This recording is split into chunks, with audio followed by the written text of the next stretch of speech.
mga adik inorasan at sila ay pinasuko. Sa bayan kong Pinas, siya ang tunay na may puso. Ngunit ngayong tapos na ang kanyang panunungkulan, kung tratuhin ng gobyerno ay parang salot sa lipunan. Siya'y pinagkaisahan ng mga nakaupo sa laban mo, kasama kaming mga taga-Cotabato. Ganito ba talaga ang batas sa Pilipinas? Sino pa yung nasa tama, ay siya pa ang nakaposa? Puti pa yung mga adik, meron kayong malasakit. Eh paano naman yung ginahasa, pinatay ng adik? Sa gunanya nakasabi ang pagkamalapad silak. Mimbaso bang imatay, no tagaw ang magkagilak? Araw-araw may patayan na tila mapaligsahan, at ang mga mahihirap ay lalo pang nahirapan. Duterte pa rin kahit na ano man ang mangyari. Duterte ang pinakamagaling na presidente. Sa laban mo Duterte, kakampi mo ang marami. Noon hanggang ngayon Duterte pa rin kami.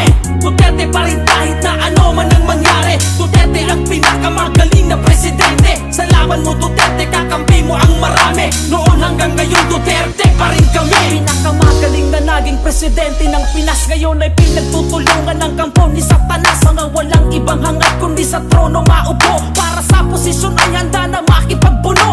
Nung kanyang panahon ay nabawasan ang sagabal, ngayon ay bumalik kaginabo nagipagkamal. Bamad silang pangimatay, langon doon namin balingan. Balik sa dating gawa, wala nang kinakatakutan. Ano na ang nangyari sa pinasigla ng bayan? Ang sukli ba ay kulungan sa kanyang pinaghirapan? Galit ba kayo pagkat siya'y masakit magsalita? O galit kayo kasi sa yung maraming nagawa? Nakilala ang Pinas nung si Digong ang presidente. Di nyo kayang nakawin ang respeto kay Duterte. Pilipino bang sa Moro ay hindi nyo maluloko? Ang may bakal na kamay, ang tunay na mahal ng tao. Duterte pa rin kahit na ano man ang mangyari. Duterte ang pinakamagaling na presidente. Sa laban mo Duterte, kakampi mo ang marami. Noon hanggang ngayon Duterte pa rin kami.